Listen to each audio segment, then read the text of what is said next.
Hello students, welcome to Chanakya Academy's online classes. This is standard 10th class, English medium, subject social science. Dear students, we were learning about chapter number 2, Cultural Heritage of India, Traditional Handicrafts and Finance. What we learned? Introduction, then Art of Indian Artisans, clay work, then Art of Weaving, उसमें hand weaving, art of embroidery, then leather industry, and then diamond work and enamel work. वहाँ तक हम आए थे. Okay, leather industry till then वहाँ पढ़े थे. Okay, next diamond beadwork and enamel work.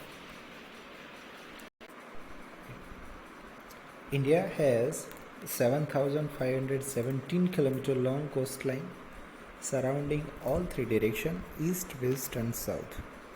So diamonds and beads are available in plenty. There has been a wide use of gems and diamonds since ancient times. Since ancient time, trade of diamond and beads was carried out through sea routes with different countries across the sea. We have as a India has 7,517 kilometre long coast line मिली है हमें और 3 direction में east west and south तीनों direction में मिलके. So diamonds and जो beads है वो बहुत सारे मात्रा में मिलते हैं बिकॉज सी है तो सी में से ही डायमंड्स ज़्यादातर मिलते हैं. So there has been wide use of gems and diamonds. तो हमारे कंट्री में डायमंड एंड जेम्स का यूज़ बहुत है और एंशियंट टाइम से हम देखता है तो तब से चल रहा है उसका यूज़. एंशियंट टाइम से हम बात करें तो trade of diamonds and beads was carried out through sea route. और जो डायमंड और बीड्स का जो ट्रेड था, जो व्यापार था, वो किससे चलता था? जो सी रूट से, with different countries across the seas. जो सी से बहुत सारी कंट्री में उसका डिविजन्स चलता था, ट्रेड होता था. Diamonds studded ornaments have been in a great demand in foreign countries since long. जो डायमंड स्टडेड जो ऑर्नामेंट है, जो ऑर्नामेंट्स है, जो ज्वेलरी है, जो डायमंड स्टडेड है, उसकी डिमांड है वो बहुत सारी ऑलरेडी है जो फॉरेन कंट्रीज़ में पहले से ही है और सिंस ओल्ड टाइम से, एंशियंट टाइम से. The world famous diamonds like Kohinoor and Great Mughal were found from India only. जो फेमस डायमंड है जिसकी बात करें तो एक कोहिनूर एंड ग्रेट मुगल दोनों कहाँ से मिले थे? तो इंडिया में से. As Indians are found of diamond and beaded ornaments, variety is found in great deal. Earlier rich and royal people use to wear diamond jewellery apart from gold ornaments. तो as Indian की always एक ख्वाहिश होती है जो ornaments है, जो jewellery diamond studded हो, बीडेड हो, एंड जो वैरायटी है वो बहुत सारी इंडिया में मिलती है. Earlier rich and royal people, जो एंशियंट टाइम अर्लियर टाइम में रिच एंड जो रॉयल पीपल थे वो डायमंड ज्वेलरी गोल्ड ऑर्नामेंट्स के अलावा डायमंड ज्वेलरी भी पहनना बहुत सारा पसंद करते थे. Diamonds, रूबीज, beads, emerald and topaz were used to adorn and beautify the thrones and crowns and jewelry like bracelet and the garland etc. of kings. जो डायमंड्स हो या रूबीज, जो बीड्स, एमरलैंड, जो टोपाज, जितने भी ये जो ब्यूटीफुल थ्रोन्स एंड क्राउन्स है वो थ्रोन्स में एंड क्राउन्स में यूज़ होते थे. जो ज्वेलरी थी, जो ब्रेसलेट और जो गार्लैंड होते थे उसमें भी ऑल टाइम पे जो किंग्स थे वो पहनते थे, उनमें यूज़ होता था. तो ये जितने भी ये स्टोन्स टाइप हैं वो सब जो थ्रोन्स हो या क्राउन्स हो, ये इस टाइप की ज्वेलरी जो ब्रेसलेट ने गार्लैंड में यूज़ होते थे किंग्स के या queen. Beed work is also found in prominent in Gujarat. तो बीड वर्क है वो गुजरात में बहुत सारा मिलता है. द ब्यूटीफुल बीड, तोरण, पच्छेद, पोट्स, बारी, door grills, frames means window, chakra, traditional wall piece, decorative coconut used at the time of ceremonies in Doni, modia, a net which covers the mouth of bullock horns, and fence, animal back cover, it is also called jewel, are knitted and unique artistic ways. Means जो Beed work है गुजरात में बहुत सारा है. उसका जो example से बात करें जो बीड ब्यूटीफुल्स थे लाइक तोरन्स जो पचित होते जो तोरण जो घर पे जो होता है घर पे आगे लगाते हैं वो तोरण तो उससे भी बने हुए हैं. देन बारी डोर ग्रिल्स फ्रेम्स जो डोर होती है जो उसकी जो ग्रिल होती है फ्रेम्स उसको बोलते हैं. वहाँ भी वो एक लगाने के लिए वो चीज़ें आती है. चकड़ा ट्रेडिशनल वॉल पीस होता है. डेकोरेटिव कोकोनट यूज़ होता है जब कुछ सेरेमनी हो लाइक लग्न ना नारियल मीन्स टाइम ऑफ मैरिज जो कोकोनट यूज़ होता है वो. इंडोनी हो या मोडिया net which covers the mouth of bullock जो बुलक होता है उसको माउथ को कवर करने के लिए जो यूज़ था it is called Modiya. Hand fans जो हाथ से बने हुए फैन. एनिमल बैक कवर या जिसे जूल्स भी कलर बोला जाता है वो सब जो जिससे बने हुए हैं वो यूनिक एंड आर्टिस्टिक वे में बने होते हैं. India has been a leading country in jewelry. So since as time immemorial, India is only country in the world where expertise can be seen in enamel work apart from the gold and silver work. Means India jewellery में तो leading country है ही है bye all time से.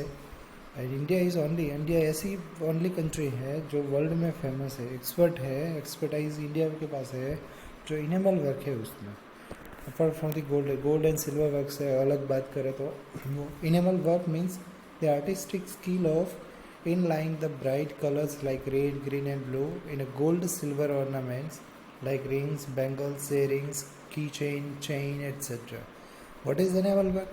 तो enamel work means it meaning of it the artistic skill किसके related in laying the bright colors like जो red green and blue colour के जो सिल्वर और गोल्ड ऑर्नामेंट है उसमें जो लाइक डायमंड टाइप होता है वो लगाया जाता है जो चाहे रिंग में हो बैंगल्स में ईयरिंग्स में की चेन या चेन में वो इनेमल वर्क है.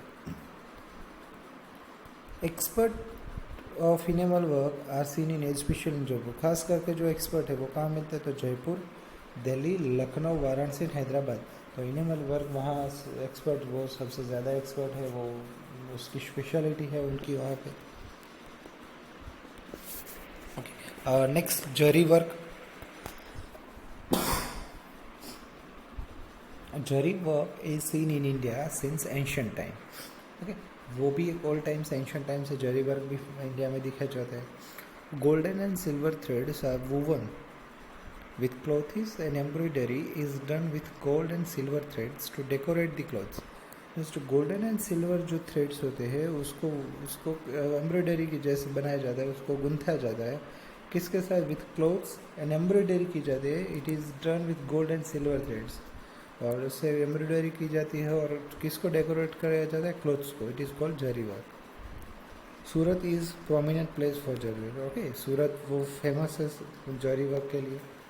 Knitting and embroidery of zardozi work have a unique beauty. Means zari work में ही एक वर्क है जरदोशी वर्क वो नीटिंग और एम्ब्रॉयडरी का है वो भी एक अलग उसकी ब्यूटी है.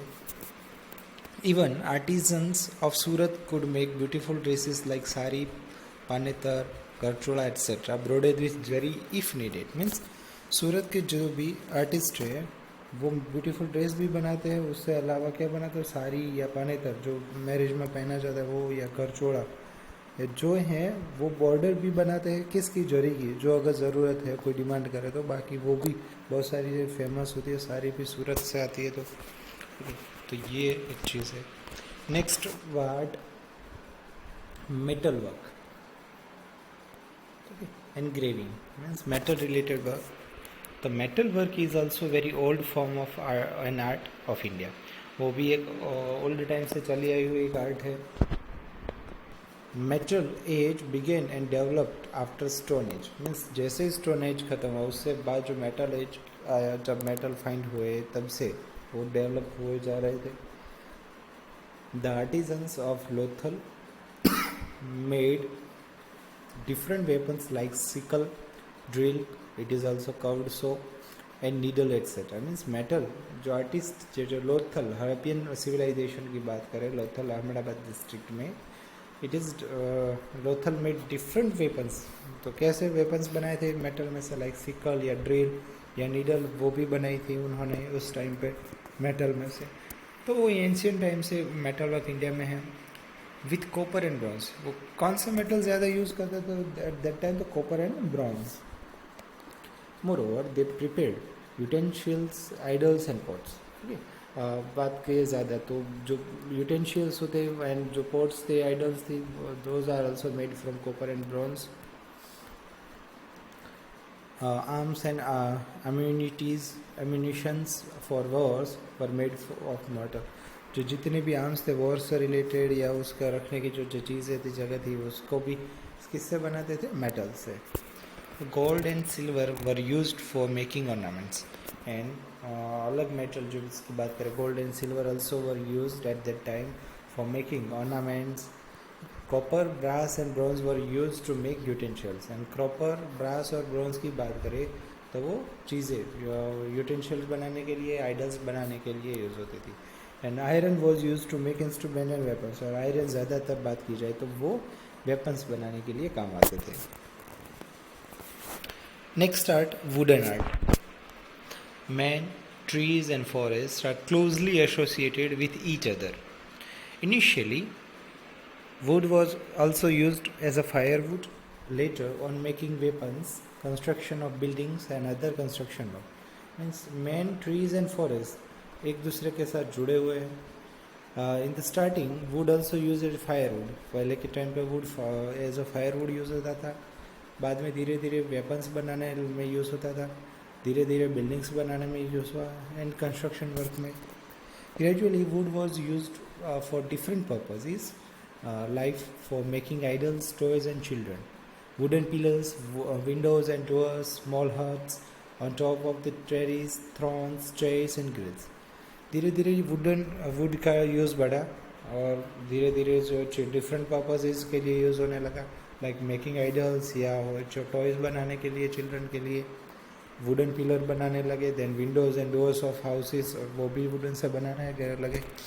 स्मॉल हर्ट्स या उसका टेरेस हो या थ्रोन्स हो या चेयर एंड प्लेस सब कुछ वुडन से बनने लगे तो वुडन आर्ट भी बढ़ने लगा। In this way wood carving was develop. तो इसी तरह वुड की जो डेवलपमेंट हुई वो धीरे धीरे बढ़ी।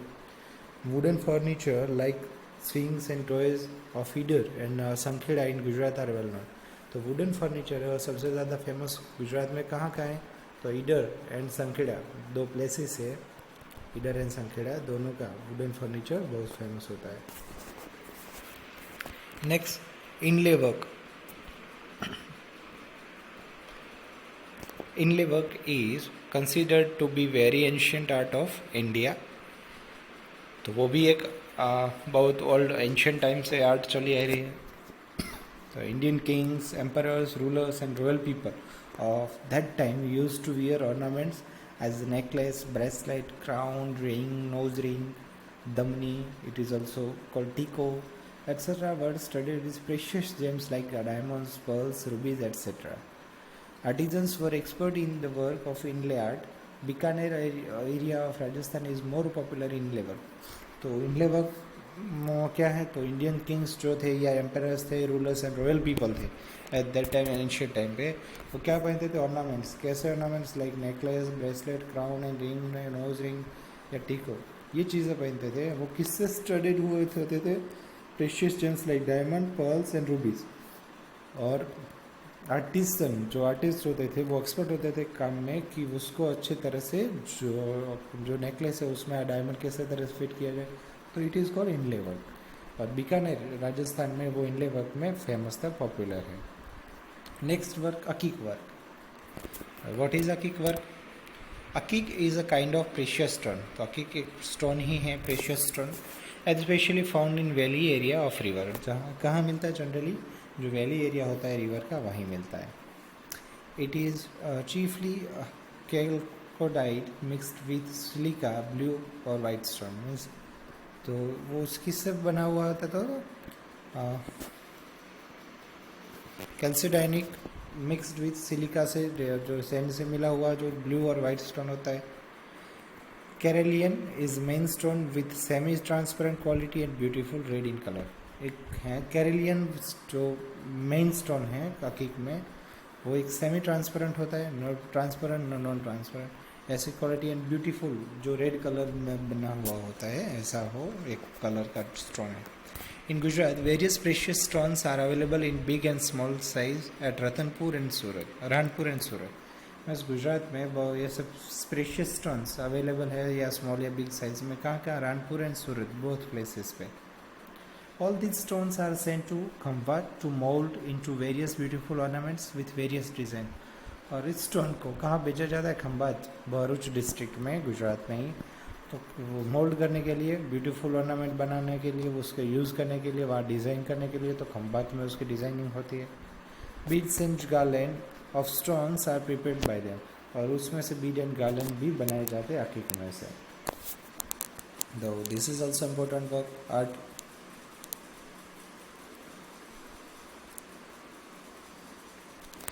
Next, painting. Of all the arts, painting is the foremost one. आप सब चीज़ें देखें तो इसमें पेंटिंग सबसे आगे आती है. Here it is also painting of Padma पानी, जनता जो केव्स है वहाँ की. Painting is an art which can be expressed through lines and colors. Means जो भी चीज़ें हैं जो एक्सप्रेस करने की जो दो ही वे है, लाइन एंड कलर, उससे ही क्या करना होता है? एक्सप्रेस करना होता है. The aim of this art is to express emotion by imitating the animate and inanimate objects of nature through lines and colors. Means, what is the aim of painting? The aim of painting is to express emotion को express करना है by imitating the animate or inanimate objects. Means animate और inanimate जो भी object हो, living और non living objects की नकल करना, जैसी है वैसे पेज पे उसको ड्रॉ करना through lines and colors. We have evidence of Indian art of painting from the remain of 5,000 years of all Harappan cultures. Means कुछ ऐसे एविडेंस भी मिले हैं कि इंडिया पेंटिंग में बहुत, मीन्स 5,000 ईयर्स ओल्ड टाइम से भी है इन पेंटिंग. कब? हरप्पियन कल्चर, जो इंडस वैली सिविलाइजेशन थी, उस कल्चर से की बात करें तब से पेंटिंग थी, ऐसे एविडेंस भी मिला है. Various models of painting have been found out many times by the archaeological department during excavation work.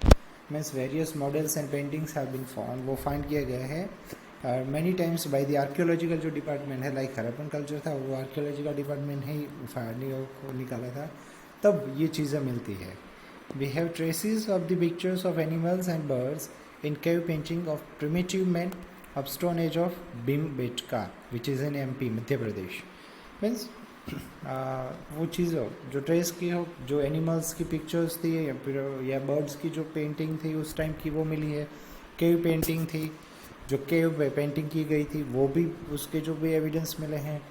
End of man stone age, जो स्टोन एज था उस टाइम पे कहाँ मिली है? तो केव्स है भीमबेटका में, MP मध्य प्रदेश में, वहाँ मिला है केव. वहाँ पिक्चर है एनिमल और बर्ड की और केव्स में है, तो वो एक, तब से हम बोल सकते कि वो ओल्ड एक आर्ट थी.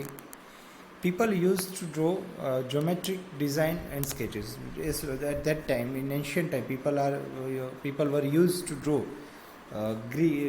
Geometrical design, means related to mathematical, वो डिज़ाइन हो स्केच वो भी बनाते थे. Elephant, rhinoceros, deers are notable among them. और जितनी भी पेंटिंग मिले, खासकर से एलिफेंट या राइनोकॉर्स या डियर की पेंटिंग सबसे ज़्यादा मिली है ऑल टाइम की. Ajanta Ellora are incomparable specimen of such painting. Means Ajanta Ellora caves are in Maharashtra, वो भी है, वहाँ पे तो बहुत सारी पेंटिंग्स है, वो फेमस है सबके लिए. Drawing the sketches of Swastik, picture, Ganesha at the time of festival and celebration is an old tradition of India. Means draw किसकी ड्राइंग, या स्केचेस या स्वस्तिक हो या पिक्चर हो या गणेश की जो पेंटिंग हो, वो ओल्ड टाइम से फेस्टिवल सेलिब्रेशन में एक ट्रेडिशन है इंडिया में कि उनकी जो पेंटिंग है वो करते हैं. Rangoli making is also very old tradition in some of the regions of India.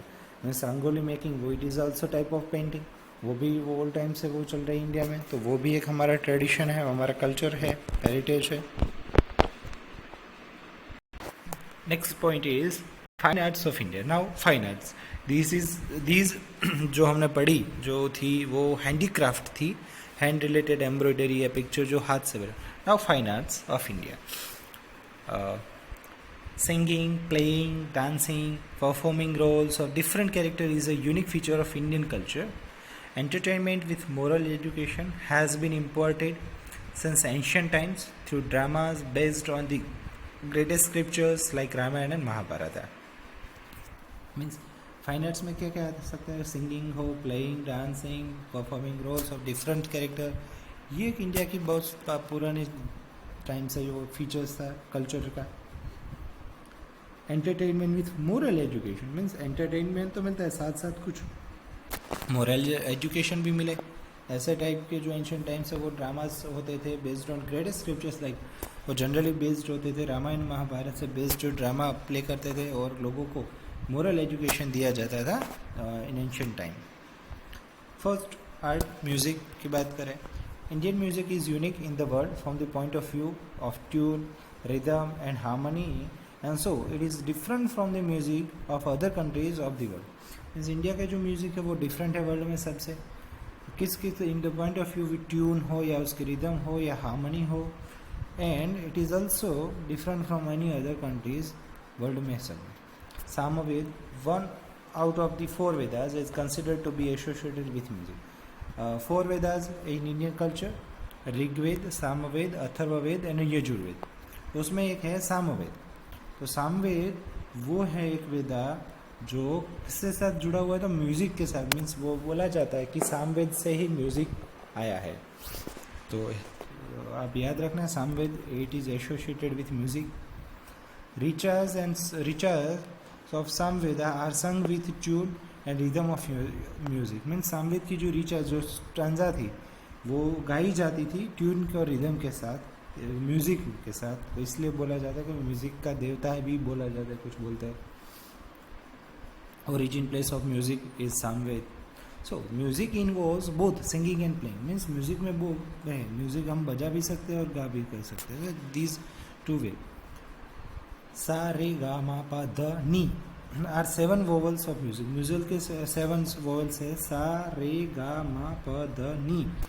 तो ये है 7 vowels of music. Indian music can be divided mainly into 2 parts. तो इंडियन म्यूजिक है उसको 2 पार्ट में डिवाइड करते हैं हम, 2 parts: classical music and folk music. 2 parts of Indian music, classical and folk. We have 5 ragas in classical music. Means 5 raga है classical music में: श्री, दीपक, indole, मेघ, भैरवी. ओके, तो याद रखना students, classical and folk music 2 part Indian music के. जो classical music है उसमें 5 राग है जो ट्यून हम बोल सकते हैं उसको कि ट्यून है, वो ट्यून टाइप है, राग है. तो एक है श्री, सेकेंड दीपक, थर्ड हिंडोल, मेघ and Bhairavi. Okay, so it is believed that all these ragas naturally came out from Panchamukh of Lord Shiva. Means ये बोला जाता है, बिलीफ है कि ये भगवान के जो 5 मुख है उसमें से 5 अलग अलग ये राग आए हैं, तो भगवान शिव के मुख में से निकले हैं.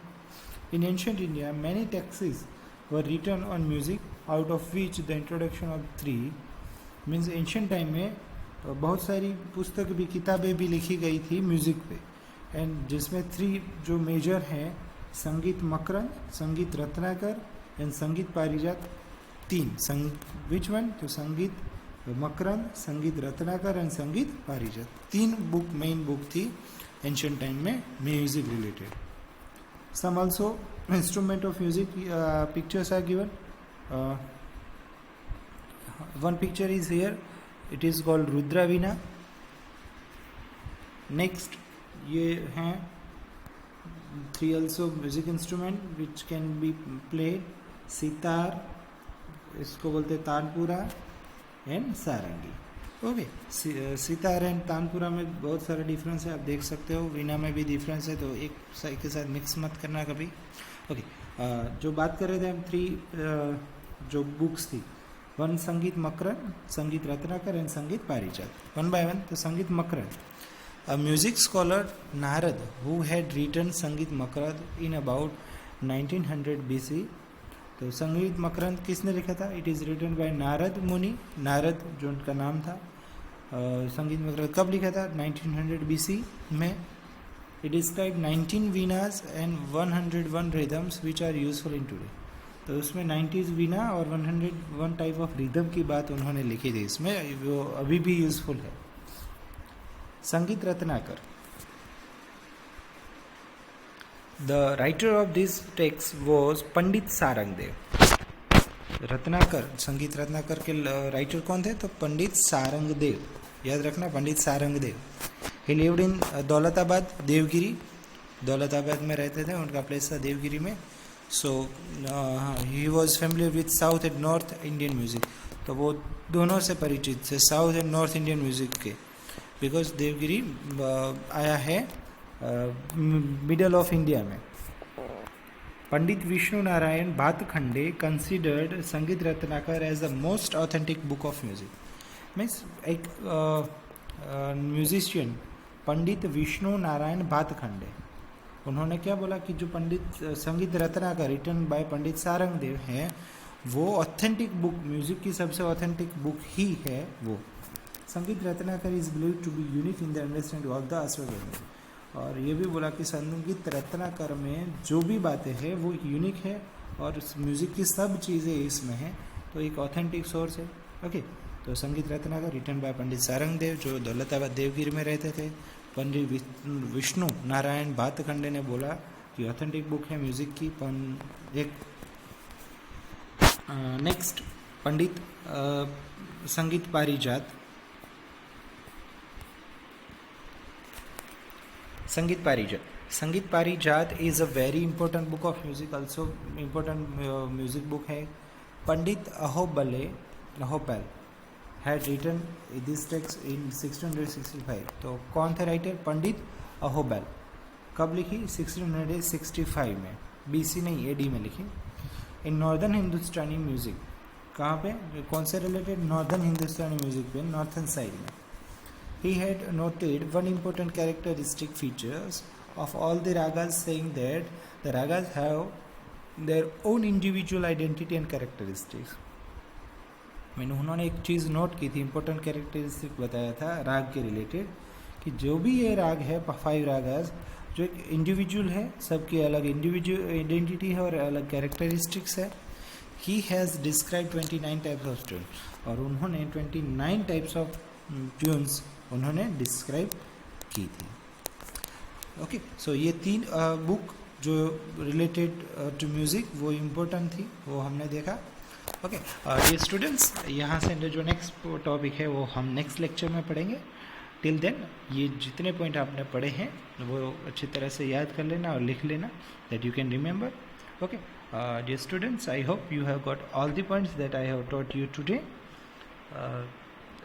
I hope you are doing well because it's your board exam, the year related to board exam. So I hope आप अच्छे percentage से पास हो. This time you are facing some troubles regarding studying or any other problems, but hope everything will be good. और अच्छे से पढ़ो. I hope and all the best for your study. Okay. Thank you for watching.